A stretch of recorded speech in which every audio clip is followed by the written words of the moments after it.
चलो भाई देखो अब मैं क्या करता हूँ। कई नैरेटिव जिसकी तरफ प्रेम शुक्ला जी ने कहा था, इस देश में कई नैरेटिव ऐसे चलाने वाले पत्रकारों की कोई कमी नहीं है जिनको आपके लगा अरे उनको देखिए तो तिरंगा यात्रा शुरू भी हो गई, नैरेटिव बनाने का काम शुरू हो गया। नहीं होना ही चाहिए भाई। हमारे वीर सेनाओं ने अब लोग कहां जा रहा है, इंदिरा गांधी तक चला जा रहा है। आपका नाम ले ही लिया है, अभी आप आ ही जाइए। अभी मजा आएगा ना भिड़ो। देखिए संगीत रागी की मजबूरी है, टेलीविजन चैनल पे आएंगे तो नरेंद्र मोदी की चरण वंदना करेंगे। मेरी ऐसी कोई मजबूरी नहीं है। गजब बेइज्जती है। इसलिए मैं उनके दर्द को समझ सकता हूं, क्योंकि उन्होंने जो प्राइवेटली मुझसे शेयर किया वो मैं जानता हूं अच्छी तरीके से। मैं उसको मैं पब्लिकली नहीं करना चाहता। महत्वपूर्ण सवाल क्या है, आपने 3 डेटा दिखाया। सेना की कार्रवाई 92.3% लोग सीज फायर की बात सेना की कार्रवाई के साथ। सरकार के प्रति गिर के हो जाता, उसमें तकरीबन 25% की गिरावट दिखाई पड़ती है।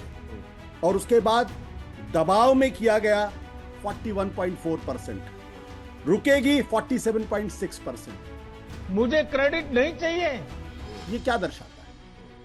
ये दर्शाता ये है जो बात संगीत रागी ने अपने ट्वीट में लिखा था, सच कहूं तो उदास हूं, इस कठमुल्लिस्तान का विनाश देखने का अवसर खो दिया।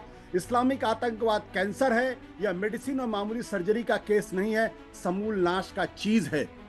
कैंसर को खत्म करने का मौका भारत के पास था और भारत ने वो हिम्मत नहीं दिखाई जो इंदिरा गांधी ने 1971 में दिखाई थी। हिपोक्रेसी की भी सीमा होती है। रिचर्ड निक्सन और हेनरी किसिंजर जैसे लोगों को करने दीजिए, उनको बात खत्म करने दीजिए। अंदर का भी पाकिस्तान में बीच में नहीं बोलता हूँ। आशुतोष खत्म करिए, आपकी बात खत्म कहिए कि संगीत रागी सारी बात कर ले, मैं चुप हो जाता हूँ। नहीं आप बोलिए। हाँ वो सुन रहे हैं आप। सवाल क्या है, संगीत रागी भी अपने मन से सरकार के इस कदम और सीजफायर के ऐलान से खुश नहीं, दुखी हैं, परेशान हैं, नाराज हैं, आक्रोशित हैं। अरे बाप रे, ये तो धोती खोल रहा है। और इसी वजह से मैं भी आक्रोशित हूं। मैं कभी युद्ध का साथ नहीं देता, मैं हमेशा कहता हूं बातचीत से निकलना चाहिए।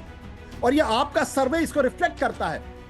सेना को 51-52% लोग सपोर्ट कर रहे हैं। सलूट है उनको, जो उन्होंने किया, जो टास्क उनको दिया गया।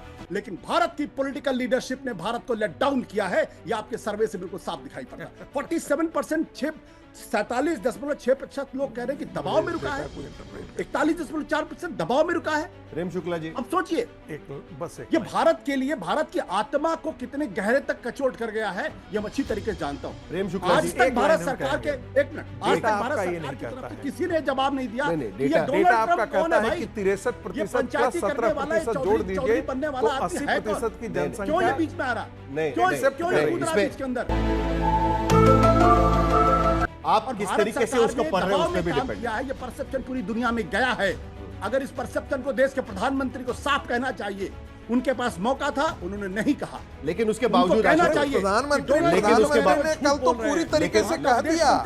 लेकिन जब आपको ट्रंप को फॉलो करना है तो क्या किया जा सकता है? इस पूरे मामले को नहीं रोका जा सकता। इस पूरे मामले को, आशुतोष, इस पूरे मामले को हमको 2 हिस्सों में अगर हम देखें तो एक बात तो साफ नजर आती है ना, यशवंत भी कह रहे थे कि सभी दलों के, कोई भी आइडियोलॉजी के हो, किसी भी राज्य के हो, जो सरकार ने किया वो सही किया, ये मानने वाले लोगों की संख्या अभी वो कम हो गई सीज फायर के बाद में, लेकिन वो तो ज्यादा नजर आ रही है। ये पॉलिटिकल डिसीजन को लोगों ने सपोर्ट किया, ये तो मानेंगे ना।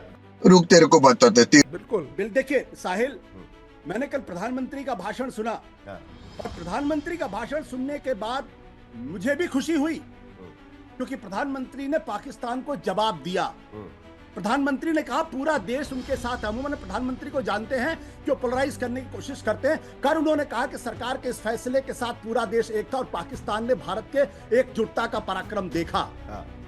हम प्रधानमंत्री के उस भाषण से खुश थे, लेकिन जब हमें इस सवाल का जवाब नहीं मिलता, जब लोग पूछते हैं कि भाई डोनाल्ड ट्रंप के आगे भारत सरकार क्यों झुक गई, घूम फिर कर, क्यों डोनाल्ड ट्रंप को झूठा साबित नहीं किया जाता, क्यों देश के विदेश मंत्री चुप है, क्यों देश के गृह मंत्री चुप है, क्यों देश के प्रधानमंत्री चुप है? अरे तो एल लग गए।